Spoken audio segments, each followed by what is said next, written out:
Uno de mis primeros recuerdos de la infancia es haber salido a pedir dulces en Halloween por el vecindario donde crecí. No tenía un gran disfraz porque decidí a último minuto que quería unirme a mi hermano mayor.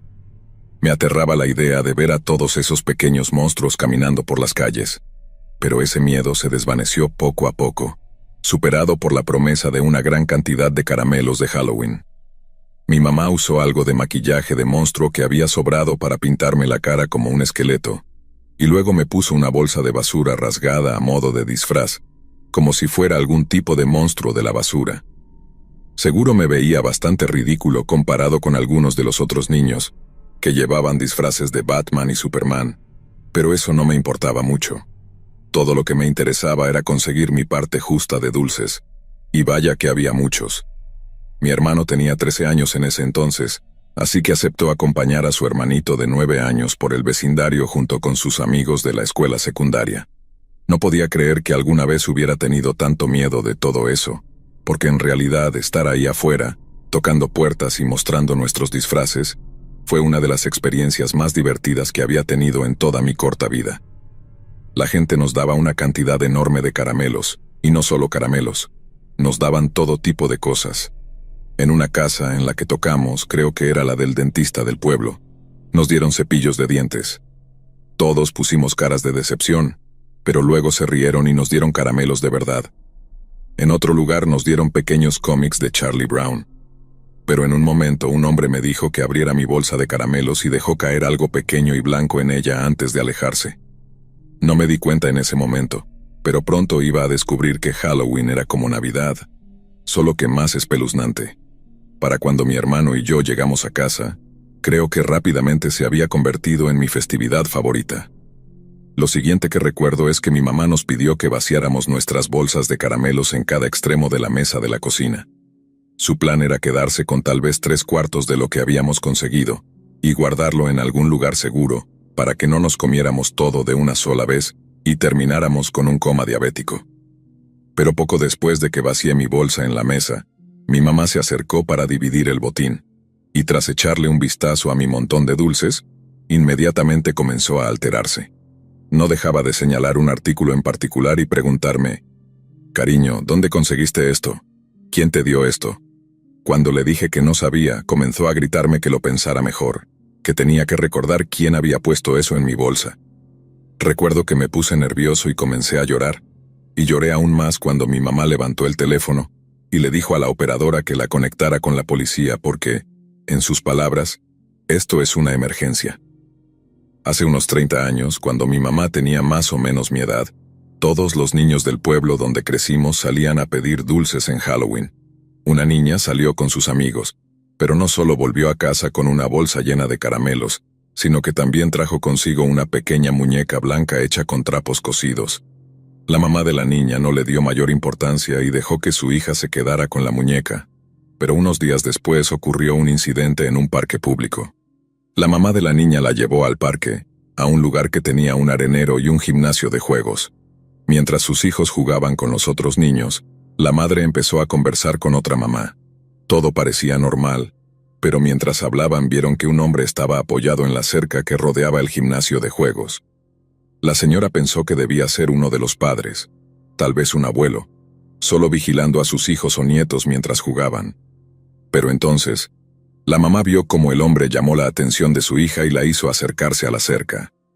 El hombre le habló durante unos segundos, algo que parecía completamente inocente. Sin embargo, la mamá vio cómo el hombre, que llevaba un abrigo largo, un sombrero y una bufanda que le cubrían parcialmente el rostro, le pedía la mano a su hija. La niña, obediente, extendió su mano, y el hombre la tomó. En ese momento, la madre comenzó a caminar hacia ellos, pensando que era extraño. Le gritó a su hija que se alejara del extraño, y luego le preguntó al hombre qué hacía hablando con los niños de esa manera. El hombre no dijo una sola palabra. Simplemente se dio la vuelta y se alejó antes de que la madre pudiera confrontarlo. Naturalmente, la madre quiso saber qué le había dicho el hombre a su hija, pero la respuesta que recibió la dejó más confundida. Primero, la niña dijo que no había podido entender lo que el hombre le decía, y cuando su madre le preguntó cómo había sabido que debía acercarse y darle la mano al hombre, la niña parecía confundida y simplemente respondió que no sabía. La niña también dijo que cuando le dio su mano al hombre, él no la olió como su madre había pensado. En su lugar, había dicho algo en su mano, algo que la niña tampoco pudo entender. La mamá, ahora preocupada, le preguntó a su hija si conocía al hombre de algún otro lugar, si lo había visto antes en el pueblo. La niña respondió que sí, que era el mismo hombre que le había dado la muñeca blanca mientras pedía dulces. Como pueden imaginar, la madre estaba aterrada. Al descubrir la conexión entre la muñeca y ese hombre extraño, corrió a informar a la policía. Los policías emitieron una alerta y casi todos los agentes del pueblo salieron a buscar al hombre. Sin embargo, nadie lo vio.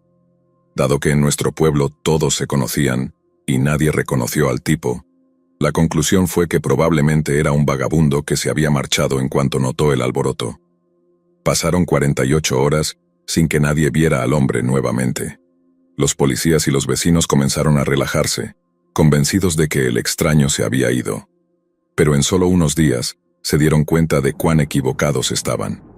Una mañana, una madre joven entró en la habitación de su hija para despertarla y llevarla a la escuela. Pero al abrir la puerta, vio que su hija no estaba en la cama.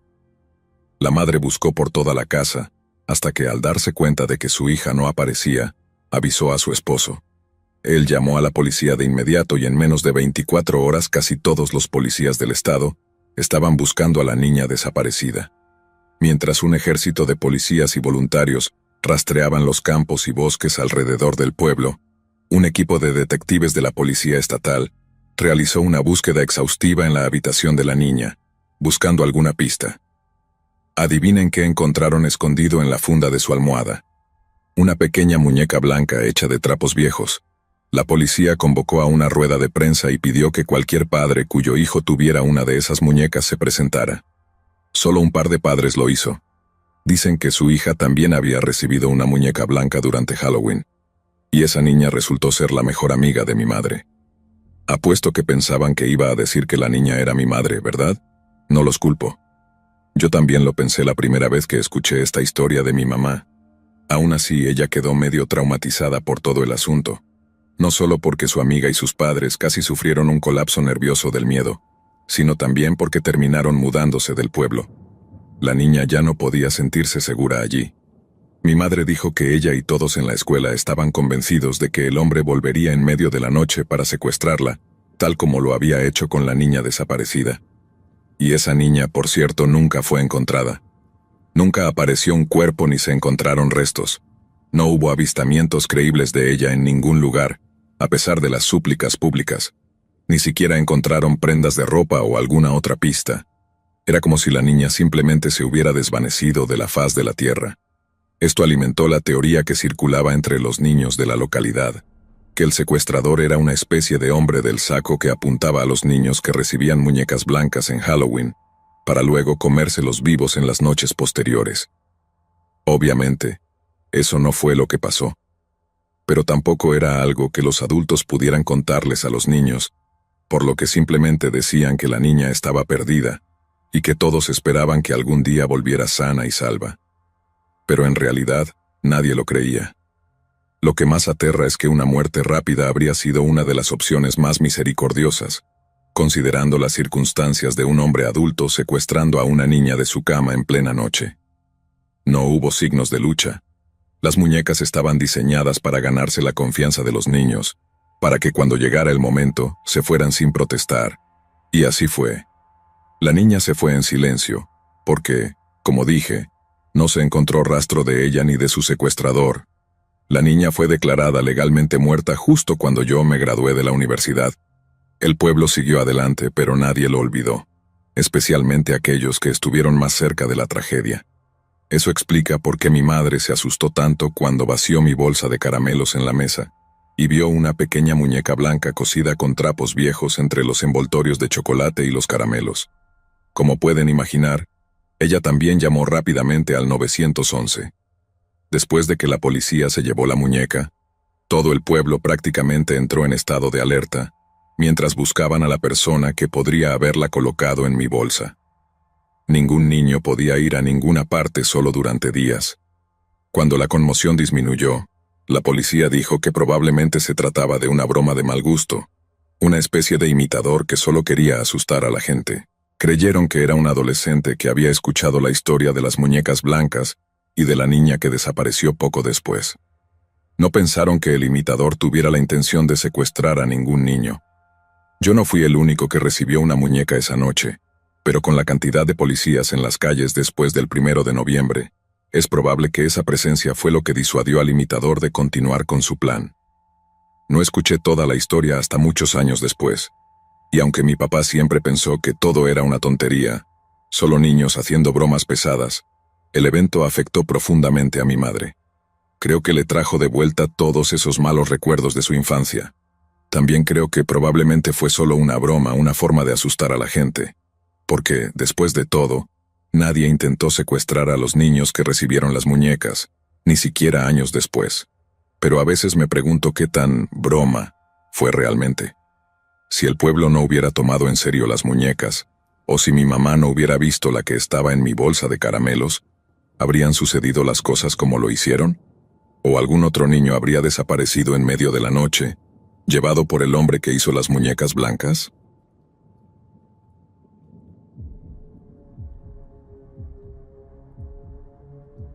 Mi nombre es Germán y soy de Hattiesburg, Mississippi, y he sido un oyente desde Halloween del año pasado. Pero para entonces supongo que ya había perdido la oportunidad de escribir esto y enviárselo. Es una historia sobre un amigo de la infancia llamado David y cómo finalmente perdimos el contacto. Y como esa historia comienza la noche de Halloween de 1993, es algo en lo que suelo pensar en esta época del año. Es algo triste en algunas partes, pero creo que las historias de miedo son así a veces. Porque eso que es tan terrible y aterrador a menudo tiene consecuencias, y rara vez terminan bien. David y yo vivíamos en la avenida Dent, en lados opuestos de la Iglesia Bautista de Jerusalén Este, y fuimos amigos durante toda la escuela primaria.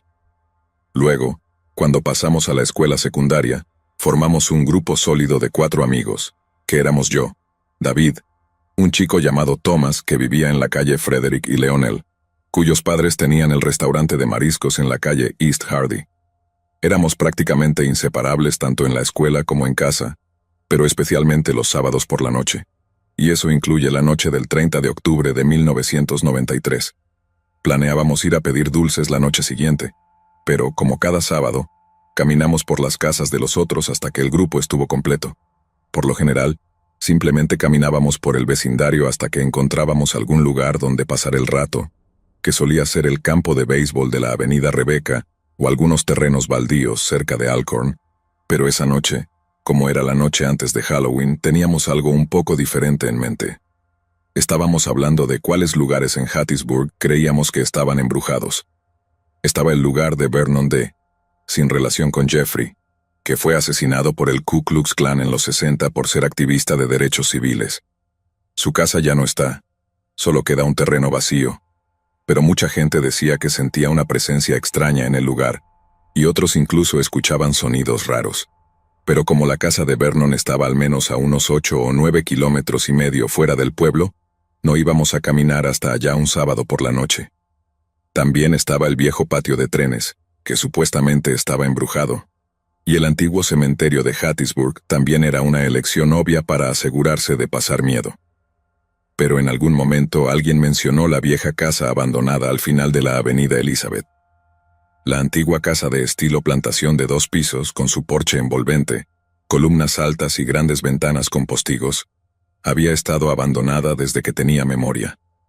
No creo que alguna vez haya sido parte de una plantación real.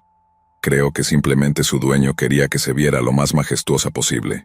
Y debió haber sido un gran lugar cuando todavía estaba ocupada, pero para 1993 no era más que una ruina derrumbada, infestada de termitas, y daba mucho miedo. Aunque a diferencia del viejo lugar de Vernon o el cementerio de Hattiesburg, nunca habíamos oído rumores de que la casa abandonada estuviera embrujada. Y tal vez eso fue lo que nos atrajo en primer lugar. Quiero decir, la casa parecía que debería estar embrujada, así que en nuestras mentes prácticamente lo estaba. Pero eso también nos daba una excusa para evitar visitar cualquiera de los lugares de los que habíamos oído que estaban embrujados. Era algo así como, no somos cobardes, solo somos muy vagos. Así que caminamos todo el camino por la avenida Dent, cruzamos la calle Gulfport, y luego estábamos caminando por la avenida Elizabeth, discutiendo qué podría haber pasado para que la casa quedara completamente abandonada. Recuerdo que Leonel sugirió que el patriarca de la familia se había vuelto loco, había matado a su familia, y que la sangrienta historia de la casa significaba que no se podía revender. Thomas luego sugirió que algún tipo de accidente trágico había resultado en que los espíritus inquietos quedaran anclados al lugar, y por eso no se podía revender.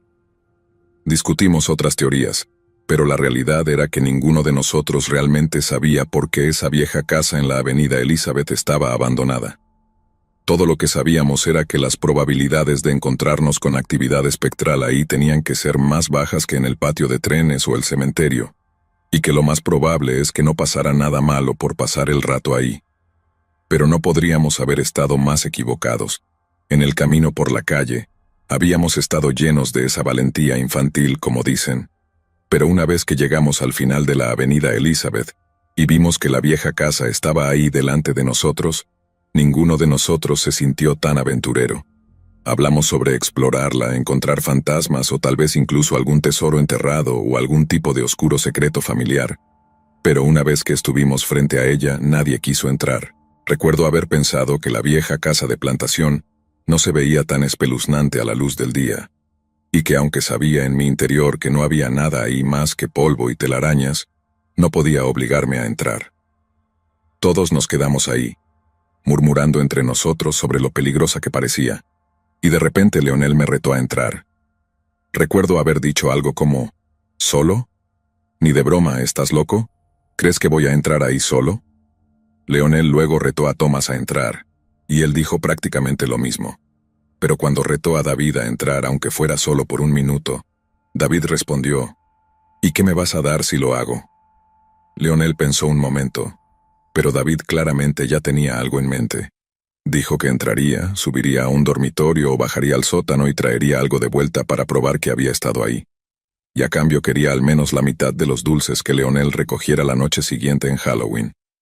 Leonel dijo algo como, ni de broma, y yo también pensé que era un poco excesivo. Pero al final llegaron a un acuerdo. Por cada minuto que David pasara fuera de nuestra vista en cualquier lugar de la casa, obtendría un puñado de dulces de la bolsa de Leonel al día siguiente, cuando saliéramos a pedir dulces. David también dijo que quería un recuerdo del lugar, algo que probara que él era el más valiente de todos nosotros. Pero estábamos convencidos de que no aguantaría más de 2 o 3 minutos, siendo Leonel el más confiado de todos nosotros de que no tendría que darle más que tal vez unos pocos puñados de dulces. Observamos a David caminar a través del pasto crecido hacia los escalones del porche, que crujieron mientras los subía, antes de dirigirse al umbral abierto de la casa. Recuerdo que la puerta había sido completamente arrancada de las bisagras, así que no había más que un orificio negro y ominoso esperándolo. Y cuando llegó a él, David miró hacia Leonel y le dijo que estuviera listo para contar los minutos. Leonel revisó su reloj y le hizo un gesto de aprobación con el pulgar, y luego, tras encender el encendedor que le había prestado Thomas, David se adentró en la oscuridad. Decir que ese primer minuto fue tenso sería quedarse corto. Recuerdo haber esperado a que David gritara de repente, y luego saliera corriendo de la casa diciéndonos que nos fuéramos. También recuerdo haber pensado que sería una forma increíble de gastarnos una broma, pero salir demasiado pronto significaría perder un montón de dulces de Leonel. Supongo que, si lo valoró en su mente, decidió que tener más dulces era un resultado mejor que asustarnos a todos. Porque cuando llegó el final de ese primer minuto, no había señales de él. Cuando terminó el segundo minuto, luego el tercero y luego el cuarto, ninguno de nosotros había escuchado el más mínimo sonido de David. Recuerdo que Thomas miró a Leonel y le dijo algo como, «Si sigue así, no te quedarán dulces después de pedir dulces mañana». Leonel en realidad empezó a preocuparse, porque 5 o 6 puñados iban a ser bastantes dulces. Y todavía no habían negociado si puñados significaba 2 puñados o solo 1, etcétera, etcétera. Y para cuando David había estado en esa casa durante 5 minutos completos, Leonel se acercó a mitad del pasto hacia la casa y gritó algo como, «Está bien, David. Ya hiciste tu punto. Tienes tus dulces, ahora sal». Casi esperaba que David apareciera entonces desde detrás del marco de la puerta y nos mostrara cómo nos había hecho creer que se había perdido en las entrañas del sótano, o algo así, cuando en realidad había estado parado a solo unos metros de nosotros, probablemente aguantando la risa mientras escuchaba cómo Leonel se frustraba cada vez más. Pero después de que Leonel le gritó que saliera y dejara de bromear, la casa entera permaneció en silencio, tan silenciosa como una tumba, y Thomas comenzó a reírse muy nervioso, diciéndole a Leonel que David iba a quedarse allí tanto tiempo que Leonel acabaría prácticamente trabajando para él durante la recolección de dulces de la noche siguiente. Me reí, pero Leonel no lo encontró nada gracioso, y volvió a gritarle a David que saliera antes de que las arañas comenzaran a subirle por los pantalones. Y la idea de eso me habría hecho salir disparado a toda velocidad, pero David no hizo ni un solo sonido. Era como si no pudiera escucharnos en absoluto. Nos acercábamos a los 10 minutos cuando el ambiente cambió de una emoción nerviosa a una preocupación menor. Y para entonces los tres estábamos mucho más cerca de la vieja casa de plantación, y llamábamos todos el nombre de David con la esperanza de que saliera si nos escuchaba a todos, y no solo a uno de nosotros. Y empezamos a sonar asustados también. Recuerdo que la voz de Thomas temblaba un poco cuando llamó una vez, y cómo su miedo casi se contagiaba. Seguimos llamando un poco más, y luego Leonel de repente anunció que tendría que entrar a buscar a David. Creo que Thomas sabía tan bien como yo que ya no se trataba de los dulces. Para ese punto, estábamos simplemente asustados por nuestro amigo. Leonel empezó a subir los escalones con Thomas y yo siguiéndolo de mala gana. Pero cuando finalmente llegó a unos pocos metros del umbral abierto, empezamos a escuchar un movimiento desde dentro. Leonel volvió a gritar, «David, ¿eres tú?». Pero cuando no obtuvimos respuesta, el miedo volvió multiplicado por 10. Empezamos a retroceder, medio esperando que alguna criatura monstruosa, podrida y apestosa, saliera tambaleándose a la luz de la luna con la sangre de David en sus garras y dientes. Lo que fuera se movía muy lentamente, sin prisa, solo esos pasos lentos y constantes que se acercaban cada vez más a la puerta. Seguimos retrocediendo, listos para salir corriendo. Pero de repente, ¿quién sale a la luz de la luna? David. Todos respiramos un gran suspiro de alivio, porque estaba caminando bien, no corriendo, y no tenía señales de heridas o lesiones. Y Leonel dijo, «¿Qué diablos, tío? Nos has asustado».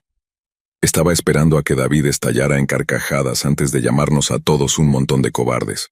Había asegurado al menos 6 o 7 puñados de los dulces de Leonel, y había logrado tenernos a todos al borde de hacernos pis. Si hubiera sido yo, estaría dando la vuelta de la victoria por el jardín delantero lleno de maleza del lugar. Pero David no hizo nada de eso. En su lugar, simplemente caminó junto a nosotros. Cruzó el pasto y luego empezó a caminar de vuelta por la avenida Elizabeth, mientras Thomas y yo le preguntábamos, «David, David, ¿a dónde vas?». Leonel, Thomas y yo simplemente nos quedamos ahí mirando como preguntándonos, ¿qué demonios le pasa? Y luego lo seguimos calle arriba, preguntándole qué había pasado dentro de la casa. Como dije, no habíamos escuchado ni el más mínimo ruido allá arriba. Había sido un completo silencio todo el tiempo, así que queríamos saber qué había estado haciendo David tanto tiempo. Además, no estaba actuando asustado, al menos no estaba corriendo. Solo estaba caminando como si estuviera cansado y quisiera irse a casa.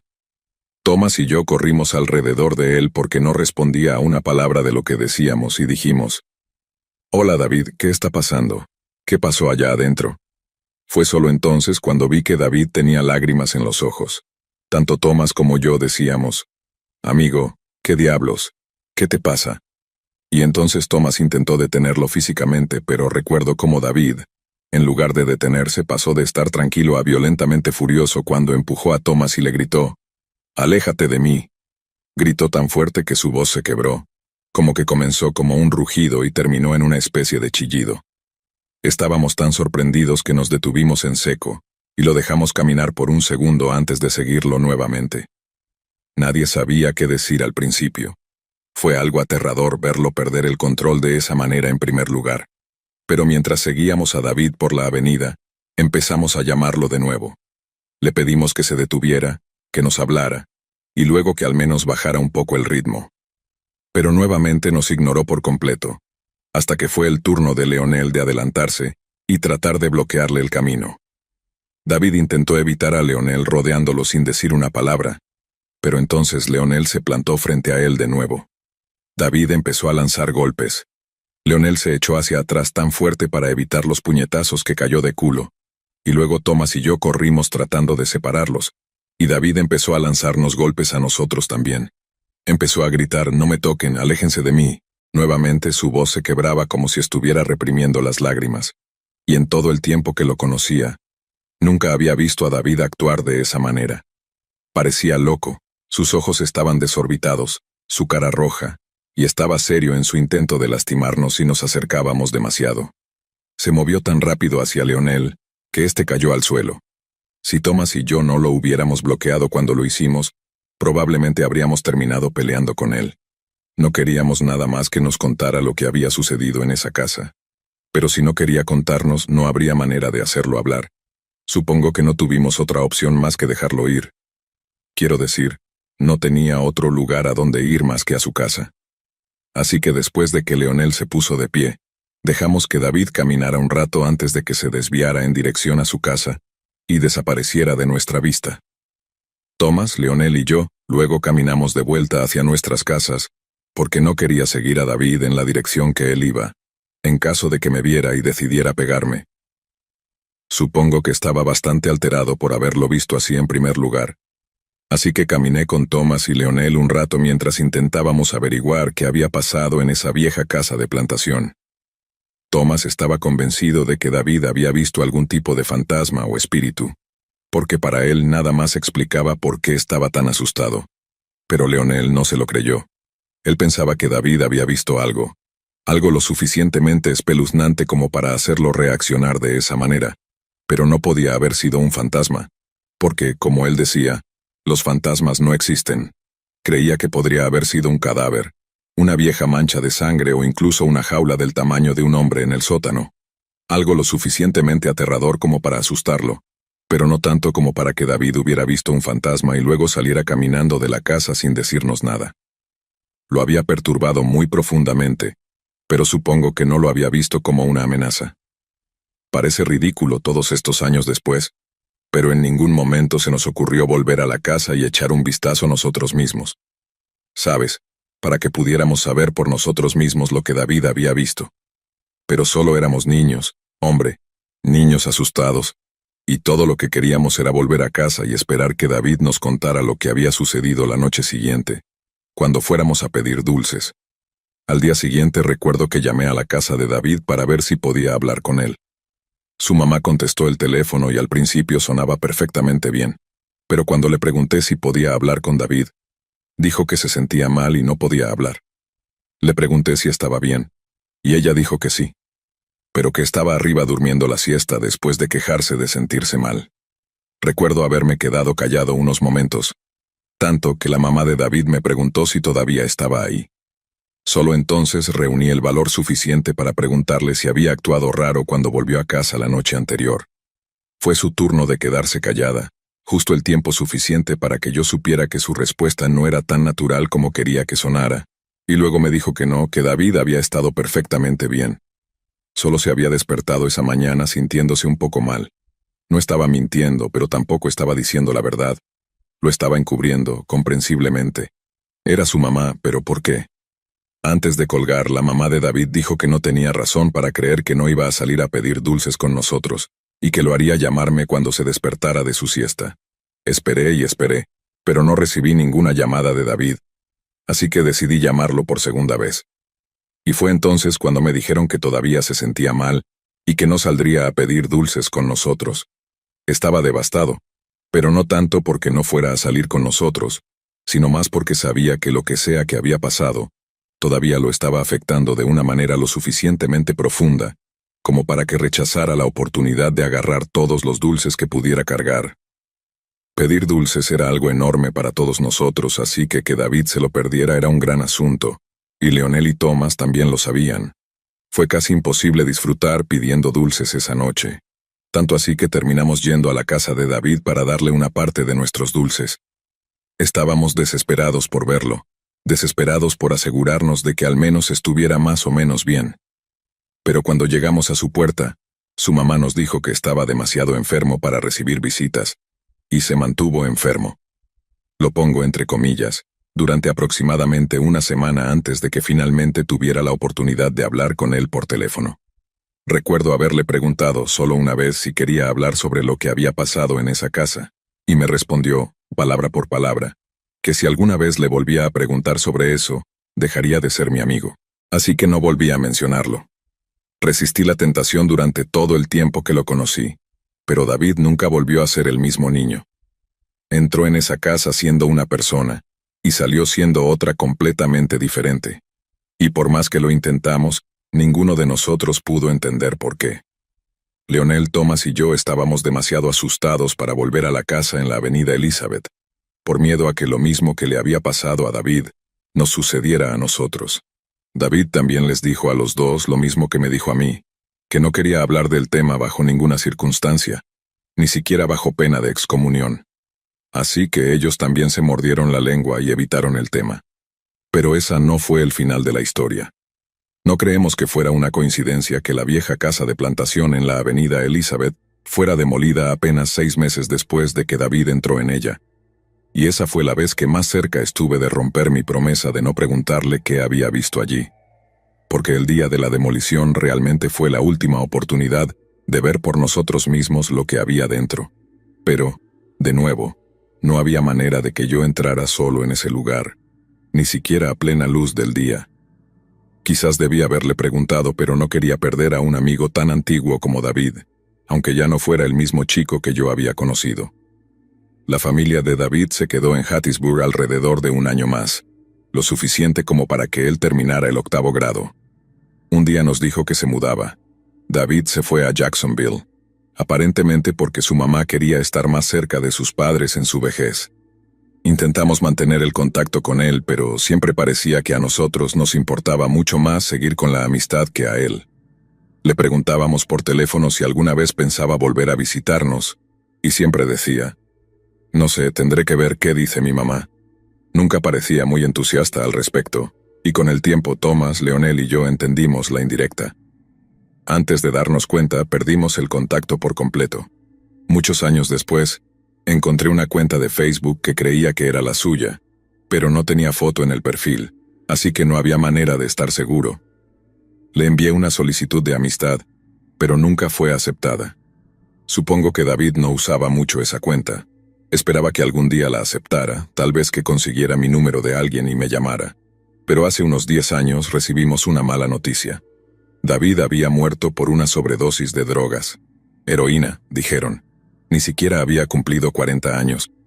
En el funeral escuchamos de personas que lo conocieron en Jacksonville, que había estado luchando contra la adicción durante años. Ninguno de nosotros tenía idea. Pero realmente me afectó cuando escuché a la gente decir que casi siempre le pedía dinero a cualquiera que conociera cuando estaba sin un centavo. Nunca nos pidió dinero a nosotros, y demonios probablemente le habría dado todo el dinero que necesitara, solo por hablar con él después de todos esos años.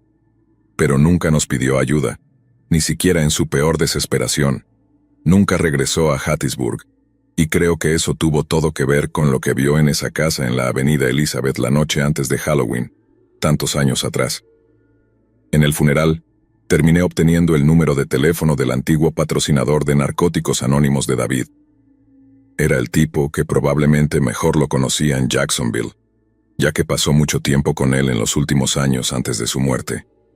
Habló sobre su adicción en el funeral y me dijo que si alguna vez quería escuchar algunas anécdotas menos deprimentes sobre los últimos años de David, que le llamara. Bueno, lo llamé, pero solo para preguntarle si David alguna vez había mencionado la noche del 30 de octubre, allá cuando éramos niños, y más específicamente lo que pasó en esa casa. Me dijo que no, que David nunca lo mencionó ni una sola vez, y él y David habían hablado de todo tipo de cosas de su infancia. Incluso nos había mencionado a nosotros un par de veces. Le di las gracias, colgué el teléfono y lloré. No porque no hubiera descubierto el terrible secreto de David, sino porque me di cuenta de que el haberlo guardado con tanto recelo pudo haber sido lo que terminó matándolo. Descansa en paz, David. Todavía te extraño.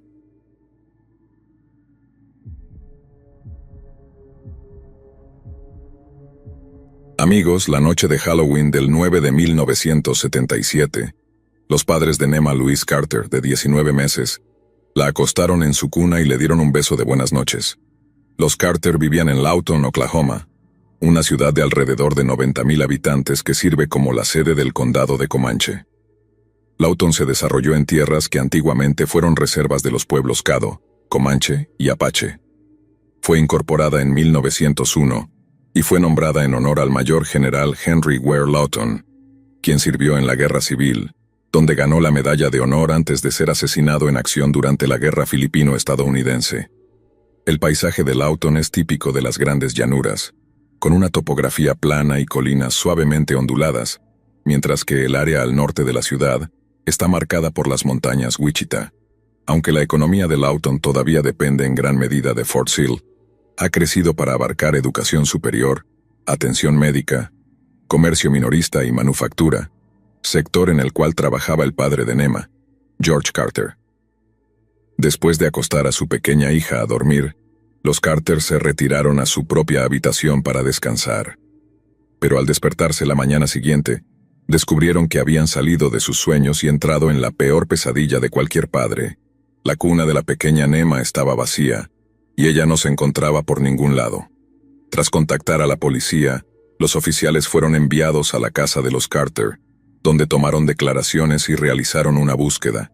Los oficiales deseaban principalmente identificar el método por el cual el secuestrador de Nema había entrado a la casa de la familia Carter. Pero después de un análisis exhaustivo de la casa, llegaron a una conclusión profundamente escalofriante.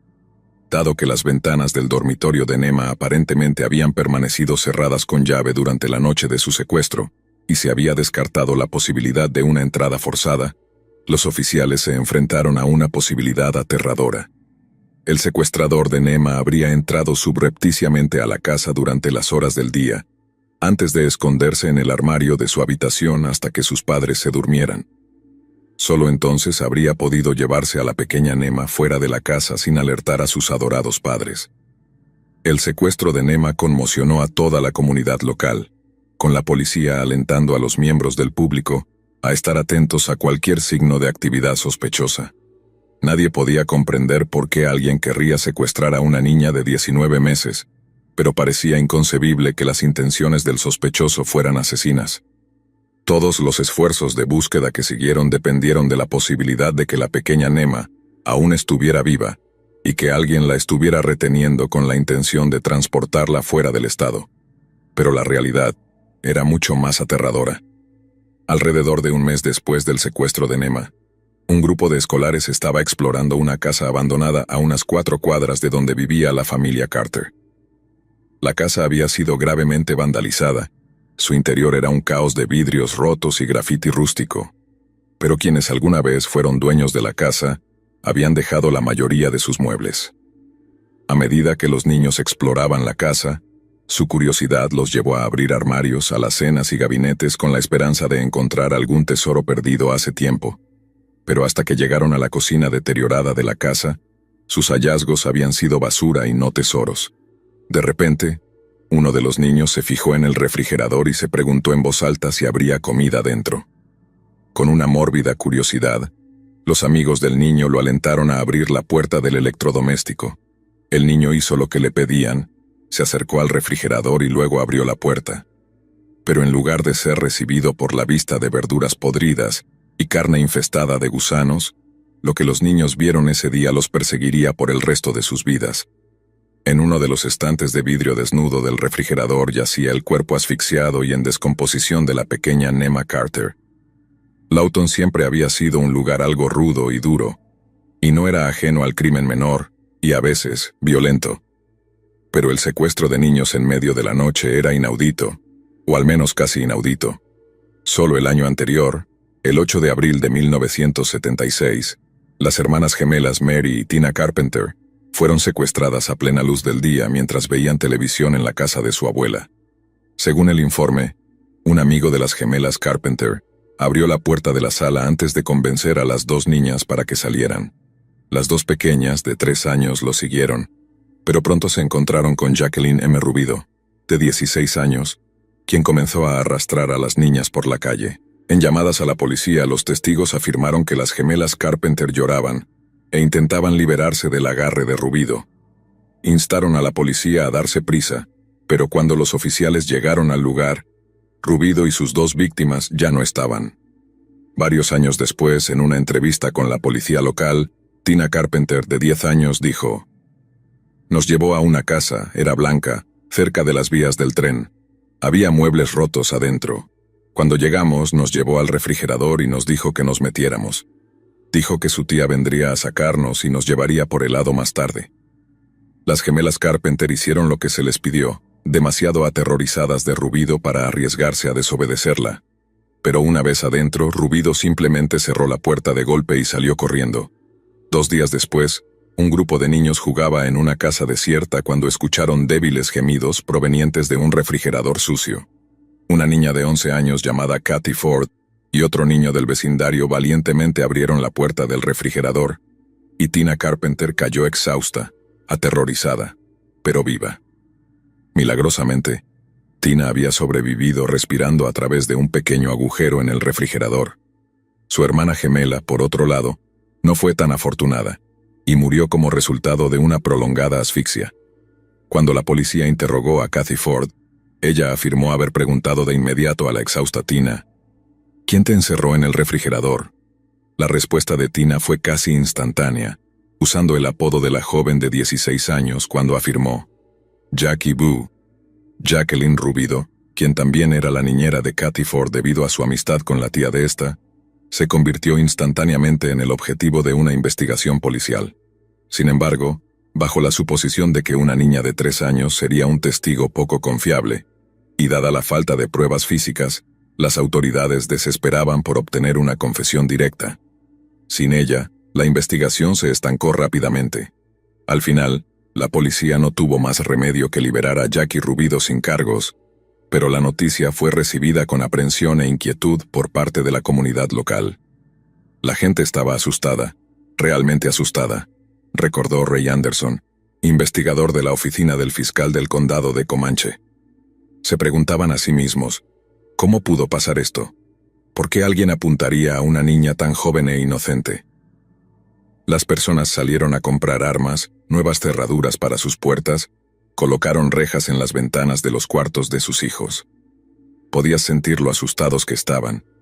Tras su arresto y posterior liberación, Jackie mantuvo una presencia tranquila y discreta en el pueblo. De alguna manera, logró recuperar suficiente de su reputación como para que la gente comenzara a contratarla nuevamente como niñera. Y para el otoño de 1977, era la niñera habitual de los Carter, la joven pareja nativa americana que llevaba una vida social activa los fines de semana y que conocía bien a su pequeña hija, Nema.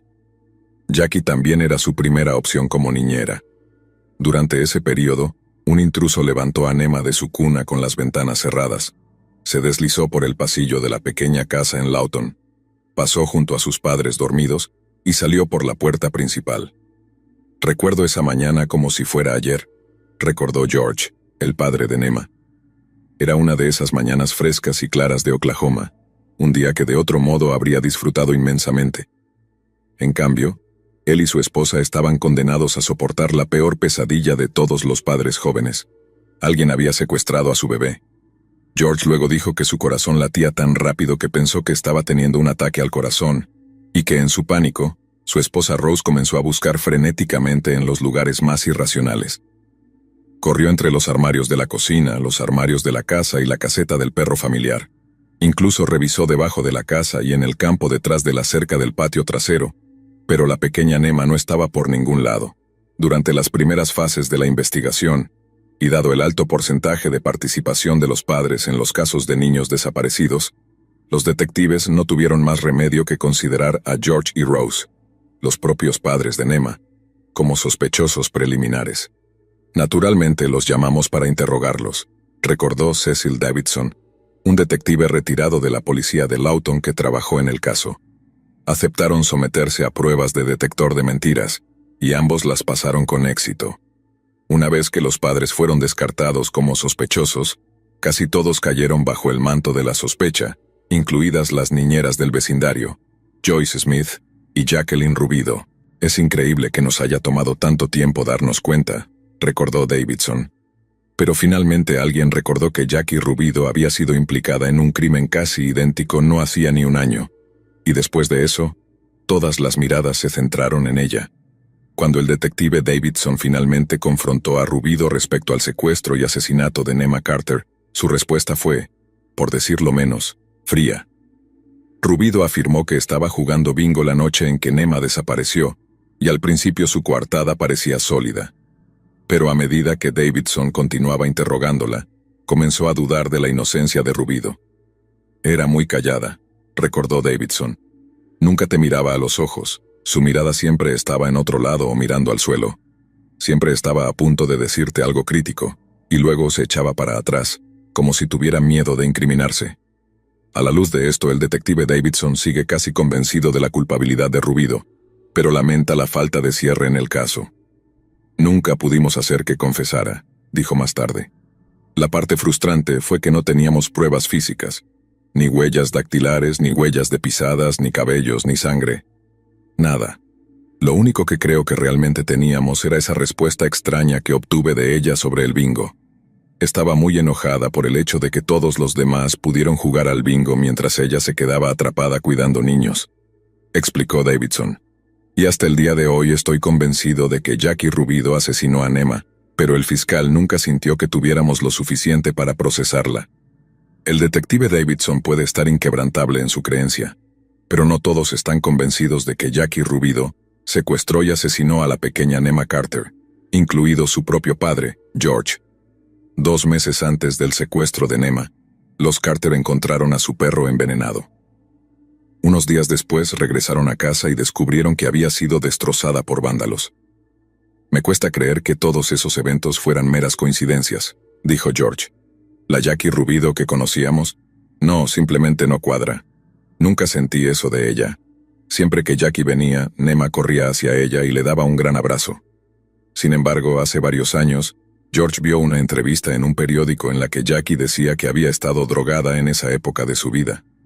Cuando le preguntaron si creía que fue alguien que conocían, George respondió: creo que sí, alguien que estaba familiarizado con nuestra casa, pero nunca he estado completamente convencido de que fuera Jackie. George, cuya esposa Rose murió en el año 2000, sigue atormentado por la aterradora realidad de que nunca se acusó a nadie por el asesinato de su hija. Afirmó que el paso de 3 largas décadas había ayudado a aliviar su dolor un poco, pero, como él lo expresó poéticamente, las preguntas sin respuesta aún arden en mi interior. En las secuelas iniciales de su asesinato, los detectives estaban convencidos de haber identificado positivamente al asesino de Nema, y su principal sospechosa era Jackie Rubido. Sin embargo, ellos también han quedado con un sentido de justicia no realizada. Mi esposa y yo vivimos durante años con los «¿qué pasaría si?», dijo George Carter, quien ahora es un miembro activo de su iglesia local. Nema lloró esa noche cuando la acostamos a dormir, y nunca nos levantamos a revisarla. Pensamos que no queríamos malcriarla, que eventualmente se dormiría. Continuó. Y ahora pienso que la persona que la tomó ya estaba en su habitación, probablemente escondida en el armario. ¿Qué habría pasado si hubiéramos abierto el armario? ¿Qué habría pasado si nos hubiéramos levantado a revisarla esa noche? ¿Qué habría pasado si la hubiéramos traído a dormir con nosotros?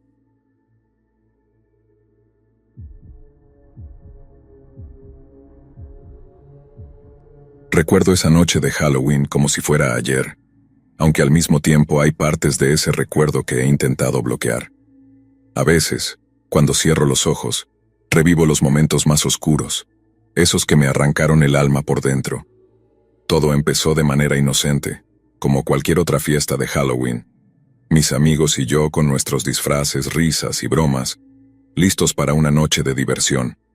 No sabíamos que estábamos caminando hacia el infierno. Esa noche, el plan era sencillo: asistir a una fiesta de disfraces que nos habían recomendado unos amigos de amigos. No conocíamos a los organizadores ni mucho menos, pero en Halloween, eso es casi lo normal. Siempre hay eventos por aquí y por allá. Fiestas en sótanos, casas alquiladas o galpones abandonados. Lo emocionante de la noche es explorar, ir de fiesta en fiesta, ver gente conocida y desconocida, y disfrutar de la bebida, la música y las luces parpadeantes. Al menos eso es lo que creíamos que pasaría. Me llamo Pedro y esa noche mi disfraz era simple pero efectivo, un boxeador. Llevaba un pantalón corto, vendajes en las manos y un protector bucal que hacía que mis palabras sonaran extrañas cuando hablaba. Parecía una elección fácil y cómoda, pero poco sabía yo lo simbólico que sería. A veces pienso que, de alguna manera, ese disfraz me preparó para la pelea de esa noche. Mis amigos también estaban listos. Roberto y Andrea fueron de Fred y Daphne de Scooby-Doo, y Diego y Lucas se disfrazaron de policías, con camisas apretadas y gafas de sol oscuras. Nos veíamos ridículos juntos, pero eso era parte de la diversión. Cuando finalmente nos subimos al coche de Diego para ir a la fiesta, el ambiente ya comenzaba a sentirse extraño. Las calles estaban desiertas, con solo unas pocas luces de las casas encendidas, a diferencia de otros años en los que Halloween era una noche viva, con niños correteando en busca de dulces. Era como si el aire mismo se hubiera vuelto pesado, como si algo invisible estuviera presionando nuestros pechos. Nadie lo dijo en voz alta, pero todos lo sentíamos. El lugar de la fiesta estaba bastante apartado. Después de conducir unos 20 minutos desde el centro de la ciudad, nos encontramos en las afueras, donde los edificios empezaban a desvanecerse y la naturaleza reclamaba su territorio.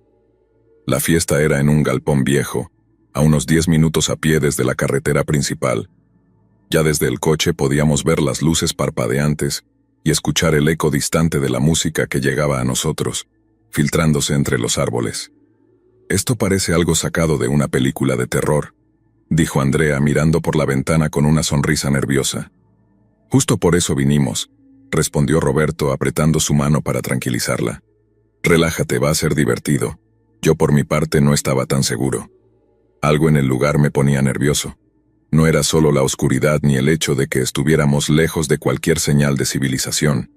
Era la vibra del lugar, como si la misma tierra bajo nuestros pies supiera lo que iba a pasar y nos estuviera advirtiendo. Pero, una vez más, era Halloween. Se supone que debe dar miedo, ¿no? Nos estacionamos al borde del camino y empezamos a caminar hacia el galpón. El sonido de nuestros pasos en la grava era lo único que rompía el silencio entre nosotros. A medida que nos acercábamos, notamos que había varios autos estacionados de manera caótica, algunos con las luces interiores todavía encendidas, otros abollados como si hubieran sido golpeados o rayados a propósito. Me detuve por un segundo frente a un coche negro con las ventanas rotas, pero nadie más pareció prestarle atención. «Vamos, Pedro, deja de quedarte atrás», dijo Lucas empujándome suavemente hacia adelante. Él también estaba nervioso, lo podía notar en su tono de voz, aunque trataba de ocultarlo con una broma. Finalmente llegamos a la entrada del galpón. La música retumbaba dentro con una mezcla de risas y gritos que se filtraban por las paredes. Pero algo no estaba bien. Era demasiado fuerte, demasiado intensa, como si la energía dentro de ese lugar estuviera fuera de control. El interior del galpón era un caos visual. Las luces estroboscópicas rebotaban en cada superficie, cegándonos momentáneamente con cada destello. Había humo, tal vez de una máquina de efectos especiales o de cigarrillos, pero no podíamos ver bien. La multitud, aunque no era densa, estaba dispersa por todo el lugar. La mayoría de los rostros estaban cubiertos por máscaras, algunas más grotescas que otras. Algunos llevaban disfraces elaborados, mientras que otros solo vestían ropa rota y sucia, como si no les importara realmente estar allí. Nos dirigimos a la barra improvisada, una mesa larga con botellas baratas y vasos de plástico. Pedimos cervezas, tratando de mezclarnos y sacudir la sensación incómoda que se había asentado en nuestros estómagos desde que llegamos. Roberto intentaba relajarse, bromeando con Diego sobre los disfraces de los demás. «Mira a ese tipo, parece salido de una película de bajo presupuesto», dijo, señalando a un hombre con una máscara de cerdo que parecía demasiado realista. El hombre estaba de pie cerca de una de las columnas, mirándonos de reojo. No decía nada, solo nos observaba. La música seguía subiendo de volumen al punto que casi no podíamos oírnos hablar. Andrea, que había estado bailando con Roberto, se acercó a mí y me dijo al oído: «Esto está raro, Pedro. ¿No te parece que hay algo raro en esta gente?» Asentí, pero no sabía qué responderle. Todo se sentía fuera de lugar, pero no podíamos señalar exactamente qué era. A medida que avanzaba la noche, empezamos a notar que el galpón se vaciaba lentamente. Al principio no le dimos mucha importancia. Pensamos que la gente estaba saliendo a tomar aire o tal vez a fumar afuera. Pero después de un rato ya no quedaba casi nadie en la pista de baile, solo nosotros y otro pequeño grupo que parecía estar igual de incómodo que nosotros. Los tipos de las máscaras seguían ahí, dispersos por todo el lugar, pero no bailaban, solo observaban. Era como si estuvieran esperando algo, como si supieran algo que nosotros no. «Esto ya no es divertido», dijo Diego tomando su chaqueta de la mesa. «Vámonos de aquí, chicos, algo no me gusta nada. ¿Y si vamos a echar un vistazo afuera antes de irnos?», sugirió Lucas. «Quizás la verdadera fiesta está afuera. Decidimos que sería mejor asegurarnos antes de irnos. No queríamos parecer los aguafiestas que se iban antes de tiempo, pero al mismo tiempo, algo en el ambiente había cambiado por completo. El aire se sentía denso, cargado de una tensión invisible que hacía que el simple acto de caminar por el galpón fuera incómodo. Caminamos hacia la puerta, y fue entonces cuando escuchamos el primer grito. Fue breve, pero lo suficientemente fuerte como para hacernos detenernos en seco. Nos miramos unos a otros, preguntándonos si realmente lo habíamos escuchado, o si era nuestra imaginación. Pero entonces otro grito, esta vez más largo, seguido de un sonido sordo, como si algo pesado hubiera golpeado el suelo. Roberto fue el primero en llegar a la puerta. Cuando la abrió, la escena que se desplegó ante nosotros fue como algo sacado de una película de horror, pero peor, porque sabíamos que no era ficción. Afuera, donde antes habíamos visto a algunas personas hablando y fumando tranquilamente, ahora se desataba una pelea brutal, una auténtica batalla campal. Era como si hubiéramos salido a una versión perversa de La Purga, pero esta vez no había reglas, ni lógica, solo caos. La gente se estaba golpeando con lo que tuviera a mano. Palos, botellas rotas, cadenas, cuchillos. Y lo peor no era la violencia en sí misma, sino las expresiones en los rostros de quienes participaban. No era ira lo que veíamos, era diversión. Parecía que realmente disfrutaban de lo que estaban haciendo. Al principio quedamos congelados en la entrada sin saber cómo reaccionar. Fue Diego quien nos sacó de nuestro aturdimiento, jalándonos hacia atrás antes de que alguien nos viera. «¡Mierda! ¿Qué demonios es esto?», gritó, su rostro pálido. Intenté procesar lo que estaba viendo.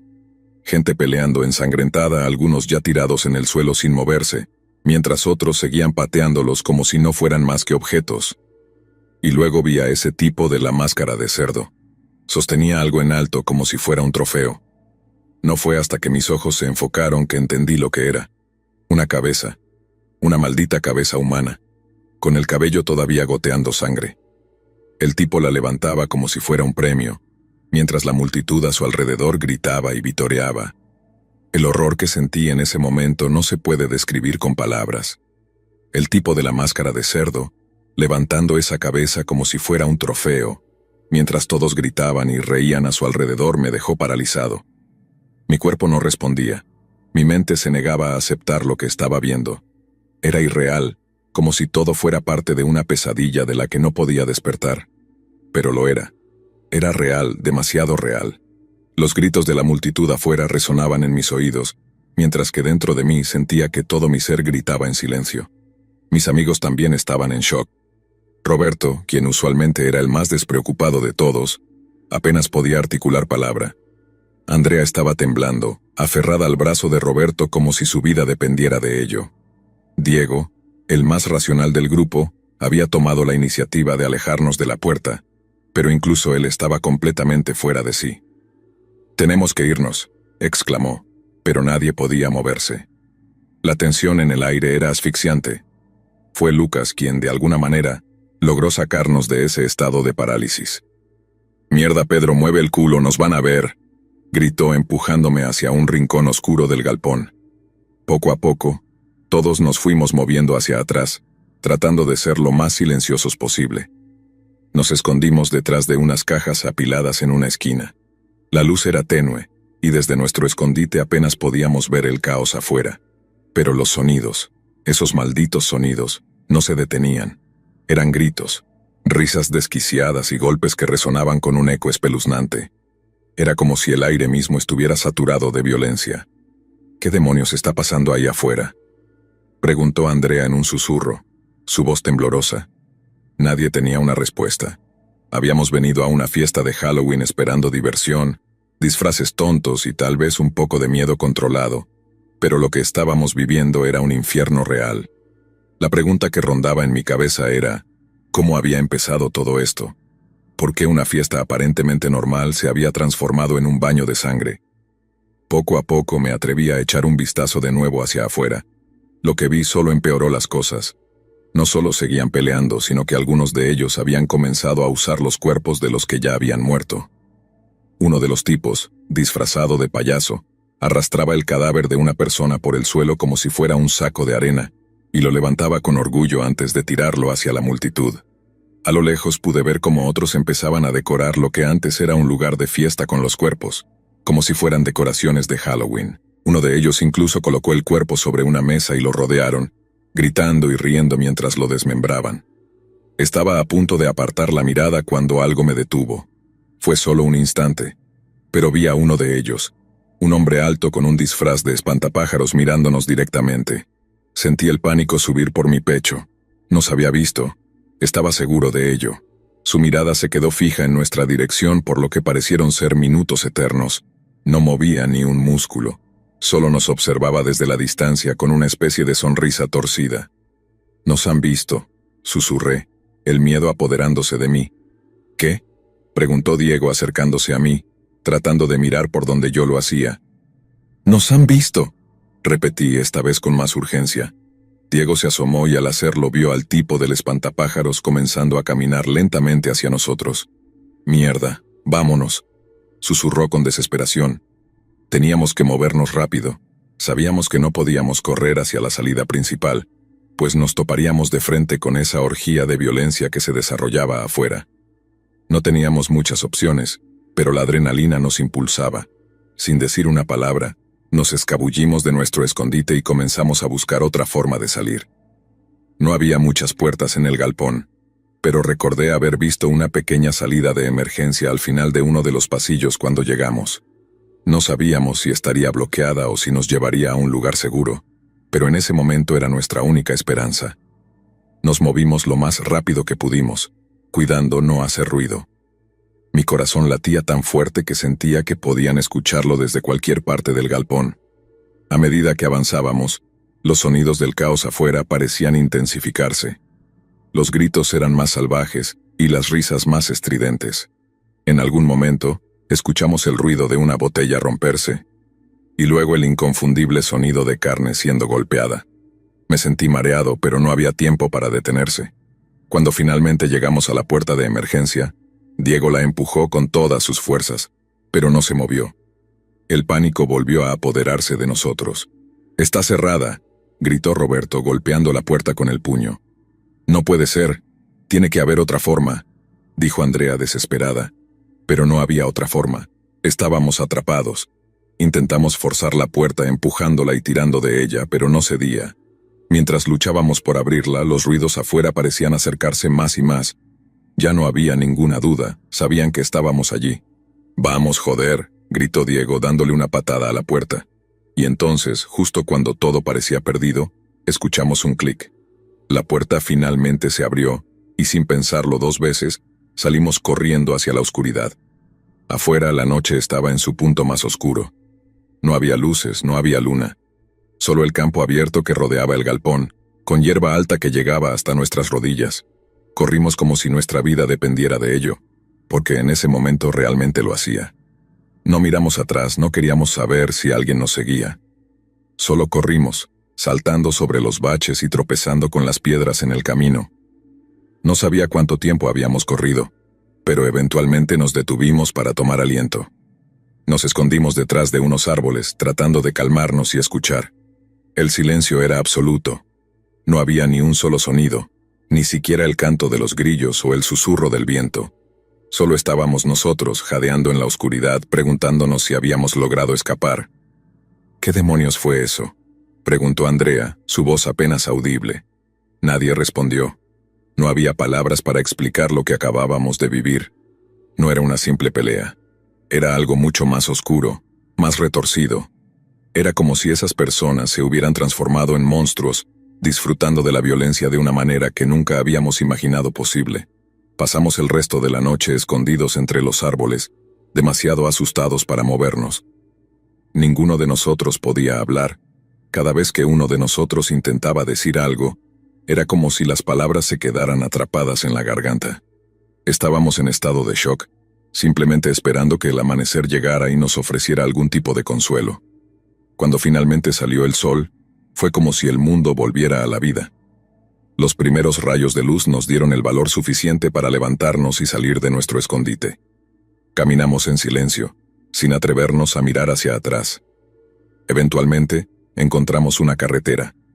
Ninguno de nosotros sabía exactamente dónde estábamos, pero en ese momento no importaba. Solo queríamos estar lejos, muy lejos de ese galpón. Logramos detener a un coche que pasaba, y el conductor, al ver nuestras caras, supo que algo estaba terriblemente mal. No hicimos muchas preguntas y él tampoco. Nos llevó a la ciudad más cercana, y una vez allí, simplemente nos fuimos cada uno a su casa. Ni siquiera nos despedimos adecuadamente. Creo que todos estábamos tan traumatizados que lo único que queríamos era olvidar. No sé si alguna vez se investigó lo que ocurrió esa noche. Ninguno de nosotros volvió a hablar del tema. Pasaron los días, las semanas, y eventualmente nos fuimos distanciando, como si el recuerdo de esa noche nos hubiera roto a todos de alguna manera. Nadie quería revivirlo. Nadie quería hablar de los detalles.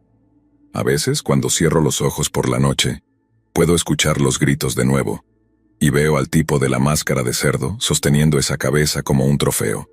Esos recuerdos siempre estarán ahí, latentes en algún lugar de mi mente, recordándome que, en aquella fiesta, el verdadero monstruo no era algo sobrenatural.